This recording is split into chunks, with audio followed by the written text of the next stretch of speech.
Likes driving 3Dর ভিতরে Franklin নিজের বাড়ির বাইরে সুইমিং পুলের ভিতরে স্নান করছিল, কিন্তু জলের ভিতরে কিছু নড়াচড়া শুরু হয়ে যায়। তো যার কারণে সেই সব জল সেখান থেকে গায়েব হয়ে যায়। আর ফ্র্যাঙ্কলিনের সামনে এসে পড়ে একটা টেবিল, তার উপরে রাখা ছিল একটা ছোট্ট সিটি, আর সেখানে একটা সোফাও এসে পড়ে যায়। তো এই সব কিছু ফ্র্যাঙ্কলিন দেখে আর জাম্প মারে এবং সোজা সোফার উপরে এসে বসে যায়। আর এখানে ছিল একটা বিল্ডিং, সেটাকে আঙুল দিয়ে ধাক্কা মারে। কিন্তু এখন ফ্র্যাঙ্কলিন অনেক বড় ভুল করে ফেলেছিল, কারণ সেই একই বিল্ডিং নিজের রিয়েল সিটি থেকে উড়ে অনেক বেশি দূরে চলে যায়। কিন্তু ফ্র্যাঙ্কলিন তো কিছুই জানতো না, তো সে আরেকটা বিল্ডিং তোলে আর সেটাকে অনেক জোরে ছুঁড়ে ফেলে দেয়। আর এই কারণে নিজের রিয়েল সিটি থেকেও সেই একই বিল্ডিং উড়ে অনেক বেশি দূরে চলে যায়। আর তারপর ফ্র্যাঙ্কলিনের পাশে স্পন হয় একটা টুংটুং সাহর, আর ফ্র্যাঙ্কলিনকে বলে এটা একটা কন্ট্রোলেবল ছোট্ট সিটি, যদি তুমি পুরো সিটিকে কন্ট্রোল করতে চাও তাহলে তোমাকে একটা ছোট্ট কাজ করতে হবে। কিন্তু ফ্র্যাঙ্কলিন তাকে সোজা না বলে দেয়। তো এখন টুংটুং সাহরের অনেক রাগ উঠে গিয়েছিল, তো সে একটা ম্যাজিক করে আর নিজের হাতে একটা স্পিয়ার নিয়ে আসে আর সেটাকে উপরে ছুঁড়ে ফেলে দেয়। সেটা এসে পড়ে ছোট সিটির হাউসের উপরে, যার কারণে সেই একই স্পিয়ার নিজের রিয়েল আইবিডি সিটির ফ্র্যাঙ্কলিনের বাড়ির উপরে এসে পড়ে। আর এখন ফ্র্যাঙ্কলিন বুঝে গিয়েছিল ব্যাপারটা কি, তো সে টুংটুং সাহরের কাছে মাফি চাইতে শুরু করে দেয়। কিন্তু টুংটুং সাহর ম্যাজিক করে আর তাকে নিয়ে চলে যায় একটা মিশনে। কিন্তু কি এই ছোট সিটির রহস্য, আর কি ফ্র্যাঙ্কলিন এই চ্যালেঞ্জগুলোকে কমপ্লিট করতে পারবে?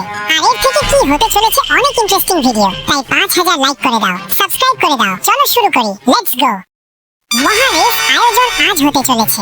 ভয়ঙ্কর রেস ফ্র্যাঙ্কলিন ভার্সেস ফ্র্যাঙ্কলিনের দাদাজি আর ফ্র্যাঙ্কলিনের ছোট ভাইয়ের মধ্যে। যে এতে জিতবে সে পাবে কন্ট্রোলেবল সিটি, যার সাহায্যে সে পুরো সিটিকে কন্ট্রোল করতে পারবে। Let's go. আরে ভাই, রেস তো স্টার্টও হয়ে গেছে। দাদাজি আর ফ্র্যাঙ্কলিন এখন সামনে বেরিয়ে গেছে, তার আগে আমাকে এখানে যেতে হবে। ভাই সাহেব, এখানে চলো। এই নাও, এখন এই যেটা আছে না, এটাকে ধাক্কা মারি। এই নাও ফ্র্যাঙ্ক, তুতো। আরে ভাই, ওর গাড়ি উল্টে পাল্টে যাবে। এখন যাই হোক গাইস, আমাদের কাছে গাড়ি তোমরা দেখতে পাচ্ছ, আমার কাছে বানানা কার আছে, এটা আমার সবচেয়ে বেস্ট লাগছে, তাই আমি এটা পিক করেছি। কিন্তু আমাকে সাবধানে যেতে হবে।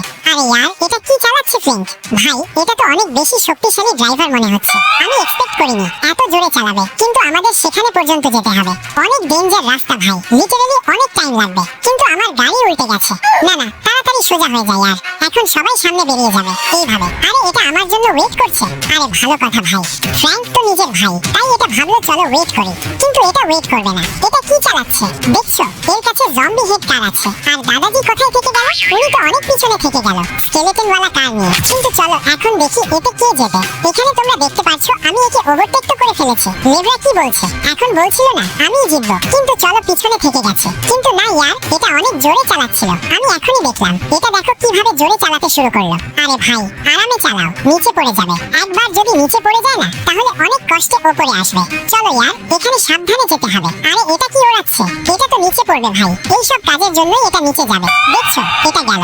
এবার তো পাক্কা গেল মনে হচ্ছে আমার। হ্যাঁ গেছে। আরে ইয়ার, কি পাগল ফ্ল্যাঙ্ক ভাই, এখানে এটাকে কন্ট্রোল করতে হতো, ব্রেক মেরে উপরে তুলতে হতো। কিন্তু কি আর করা যাবে, দুটো কম্পিটিটর তো বের হয়ে গেছে, তো এখন শুধু আমরাই বেঁচে আছি। না ইয়ার, দাদাজি আমার মনে হচ্ছে কামব্যাক করবেন। কি জানি হঠাৎ কোথাও থেকে বেরিয়ে এসে জোরে চালাতে শুরু করে দেয় তো আমাকে। আরে ইয়ার, আমার গাড়ি একটু উল্টে পাল্টে হতে শুরু করেছে। সোজা হয়ে যা, সোজা হয়ে যা, তাড়াতাড়ি তাড়াতাড়ি। ওকে, পিছন থেকে হঠাৎ সামনে বেরিয়ে না যায় তারা তো। চলো ইয়ার, এখন একটু টিল্ট রোড চলে এসেছে, মানে একটু সাইডে ঝুঁকে আছে, তো আমাকে এখন সাবধানে চালাতে হবে, কারণ একবার যদি গাড়ি উল্টে যায়। আরে এটা কে? এক সেকেন্ড, এখানে এটা কে এসে গেছে? এটা দাদাজি, এটা তো। আরে এটা কিভাবে এখানে এত তাড়াতাড়ি এসে গেছে? কিন্তু এদের গাড়ি তো চলছেই না, কি লাভ? আরে না, আমি নিচে পড়ে যাব। আরে ভাই, এদের দিকে তাকানোর চক্করেও আমি নিচে পড়ে যেতাম। কিন্তু চলো, কোনো সমস্যা নেই, এখন এটা আমার থেকে সামনে বেরিয়ে গেছে। এক সেকেন্ড, আরে এটা তো চিটিং করে সামনে চলে এসেছে। এই ফ্র্যাঙ্ক নিশ্চয়ই কিছু গোলমাল করেছে। এটা সামনে এলো কিভাবে? আরে না ইয়ার, এটা নিশ্চয়ই কিছু না কিছু গোলমাল করেছে। দেখছো, এটা তো সেখানে নিচে পড়ে গেছিল না। কিন্তু বেটা, এখান থেকে সামনে তো উঠতেই পারছে না তোর গাড়ি। এখন বল কি হলো? আরে ইয়ার ফ্র্যাঙ্কলিন ভাই, এমন করো না ইয়ার, আমি উঠবো, আপনি একটু ধীরে চালাও। আরে আমি ধীরে কেন চালাবো, তুই নিচে যা। এক তো চিটিং করে, তার উপরে বলছে তুমি নিচে যাও। ও নিচে চলে গেল। ওকে গাইস, यार এখন আমাদের রাস্তা একদম ক্লিয়ার, এখানে দুজনই নিচে চলে গেছে আর এখন শুধু আমরা এখানে উইনার হতে চলেছি। কিন্তু চলো, আমরা এখানে চলে এসেছি, লেটস গো গাইস। তো অবশেষে আমরাই ফার্স্ট এসেছি আর এখানে আমরা পেয়েছি ছোট সিটি। এর বিশেষ ব্যাপার হলো এটা আমরা যা কিছু করব সেটা রিয়েল ওয়ার্ল্ডেও হবে। তো চলো এটাকে আমি কালেক্ট করে নিই। ওকে, এটাকে আমি এক সেকেন্ড এখানে, আচ্ছা টুমটুম সাহেব বলেছিল সেখানে আমার জন্য একটা ক্রাউন থাকবে, সেটা তাড়াতাড়ি নিয়ে চলে আসতে। তো চলো আমরা ক্রাউনটাকেও নিয়ে নিয়েছি। তো দুটো কাজই হয়ে গেছে আমাদের, কিন্তু কিন্তু ওরা এখনো পর্যন্ত আসেনি। না কোনো সমস্যা নেই আর আমি ওদের বলে দেবো তোমরা আমার সাথে পুরো সিটিকে কন্ট্রোল করো, এমন কোনো সমস্যার কথা না।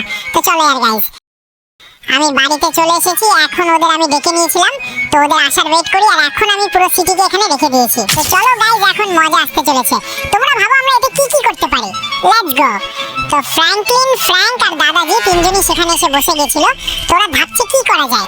তারপর ফ্র্যাঙ্কলিনের মাথায় একটা আইডিয়া আসে। তো ফ্র্যাঙ্কলিন নিজের ওল্ড হাউসটাকে তুলে আর পুলিশ স্টেশনকে ওল্ড হাউসের জায়গায় রেখে দেয়, আর ওল্ড হাউসকে পুলিশ স্টেশনের জায়গায় রেখে দেয়। তো দুটোকে একে অপরের সাথে এখন রিপ্লেস করে দিয়েছিল। এখন দেখা যাক এটা রিয়েলি হয় কিনা না কিনা। আরে ফ্র্যাঙ্কলিন ভাই, এটা তো অনেক মজার জিনিস ছিল। আর হ্যাঁ বেটা, একদম ভালো কাজ করেছিস। চলো চলো গিয়ে দেখে আসি।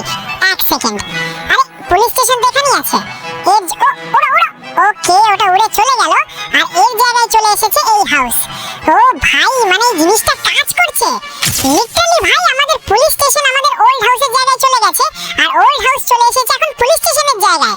চলো এটাকে এন্টার করে দেখি, এটা কি সেই একই হাউস নাকি আবার কোনো গ্লিচ হয়ে গেছে। না यार, এটা একদম রিয়েল ভাই, একদম সেই একই আমাদের ওল্ড হাউস এখানে চলে এসেছে। ভাই কি মজার জিনিস यार এটা তো। মানে এখন আমরা নিজের ছোট সিটিতে যা কিছু করব সেটা রিয়েল ওয়ার্ল্ডেও হবে। আরে দাদাজি চলো না, আমাকে আরেকটা জিনিস চেক করতে হবে। পুলিশ স্টেশনও সেখানে গেছে নাকি না, নাকি সেখানে কোনো সমস্যা হচ্ছে। চলো একবার সেটাকেও চেক করে আসি।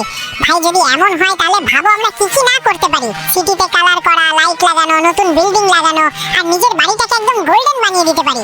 অনেক কিছু করতে পারি ভাই, সব কিছু করব। চলো এখন আগে ওকে, পুলিশ স্টেশনও এখানে চলে এসেছে। ভাই কি দারুণ জিনিস यार, লিটারালি এটা তো অনেক বেশি দুর্দান্ত ভাই। পুলিশ স্টেশন এখানে চলে এসেছে আর স্যার কি খবর আপনাদের? এদের তো বুঝতেই পারছে না কি সব ঠিক আছে না। আরে জাদু কিভাবে হলো यार, আমরা এখানে কিভাবে চলে এলাম? আরে এটা তো শুধু একটা জাদু, কিন্তু এখানে এটা দেখো, এটা রিয়েল ওয়ালা পুলিশ স্টেশন। এখানে পুরো সবকিছু একদম একই রকম ভাই। মানে এটা তো একদম বেসিক জিনিস ছিল, এখন আমরা আরো নেক্সট লেভেলে কিছু করব। আর এখন চলো ফ্র্যাঙ্কলিনকে সুযোগ দিই, মানে নিজের ছোট ভাই ফ্র্যাঙ্ককে সুযোগ দিই। চলো লেটস গো, তাড়াতাড়ি বাড়িতে যাই। তো আবারও এই তিনজন এখানে এসে বসে গিয়েছিল আর এবার ফ্র্যাঙ্কলিন বলেছিল, ফ্র্যাঙ্ক তুই কর, তুই কি করতে চাস? তো ফ্র্যাঙ্ক সিটির ভিতরে একটা ডাইনোসর রেখে দেয়, যেটা ওর অনেক বড় ভুল ছিল। আরে ফ্র্যাঙ্ক তুই পাগল নাকি? একে আমি সুযোগই কেন দিলাম? না না, ভুল করে ফেলেছে। না না তাড়াতাড়ি। আর यार, ও যদি আমাদের আসল সিটিতে স্পন হয়ে যায়, ওর সাইজ যত বড় ছিল ঠিক তত বড়ই স্পন হবে। মানে সিটির থেকেও বড়, বিল্ডিং এর থেকেও বড়। ও ভাই স্পন হয়ে গেছে। না यार, এই ফ্র্যাঙ্ককে আমি কেন সুযোগ দিলাম? এটা সব সময় কিছু না কিছু গোলমাল করে। এখানে দেখো চলে এসেছে, কিন্তু এটা কি কিছু তো করছে। আরে বিল্ডিং ভাঙতে শুরু করে দিয়েছে। না, এটা দুটো বিল্ডিং ভেঙে ফেলেছে। আরে ফ্র্যাঙ্ক, এই সব কিছু তোর কারণেই হচ্ছে। না यार, এটা এখন আরো বিল্ডিং ভাঙবে। একে মারতে হবে, আমাকে তাড়াতাড়ি গান চালাতে হবে। কিন্তু আরে এর উপরে কিছুই কাজ করছে না। यार এটা কিসের তৈরি? আরে না यार, আমি এখানে স্নাইপার আর আরপিজি সবকিছু ট্রাই করে ফেলেছি, কিন্তু এর কিছুই হচ্ছে না यार। यार আমি এখন কি করি? না यार, এতে দিয়েও কিছু হচ্ছে না। দাঁড়াও, এবার অ্যাঙ্গেল নেবে আর এখন চলো মরে যা ভাই, কিছু তো হক, মরে যা মরে যা। यार এটা তো পুরো সিটিকে শেষ করে দেবে। यार কি? ওকে এক সেকেন্ড দাঁড়া। ওকে দাঁড়িয়ে গেছে মনে হচ্ছে এখন।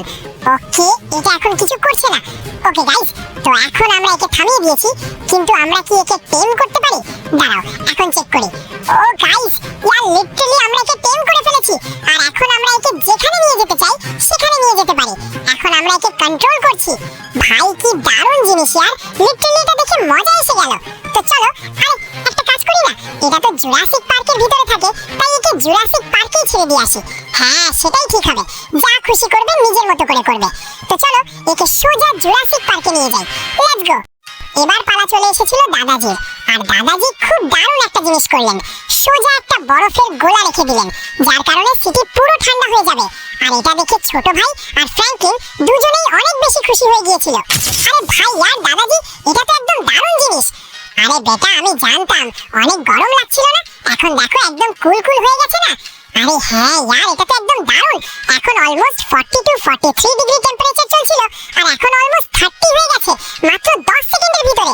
আর পুরো জায়গায় বরফ পড়ছে, তুষার পড়ছে, একদম ঠান্ডা ঠান্ডা হাওয়া বইছে, তোমরা দেখতে পাচ্ছ। কিন্তু চলো আমরা আরো কিছু করি, চলো আবার সিটিতে যাই। হ্যাঁ ভাই, এখন তোকে সুযোগ দিতে যাচ্ছি না, কিন্তু এবার আমি যা করব সেটাই হবে। চলো আবার যাই, এখন দেখা যাক কি করা যায়। তো আবারও তিনজন সেই টেবিলের উপরে এসে বসে যায়, কিন্তু ওরা কিছু করার আগেই তাদের দরজার সামনে চলে এসেছিল টুংটুং জহুর।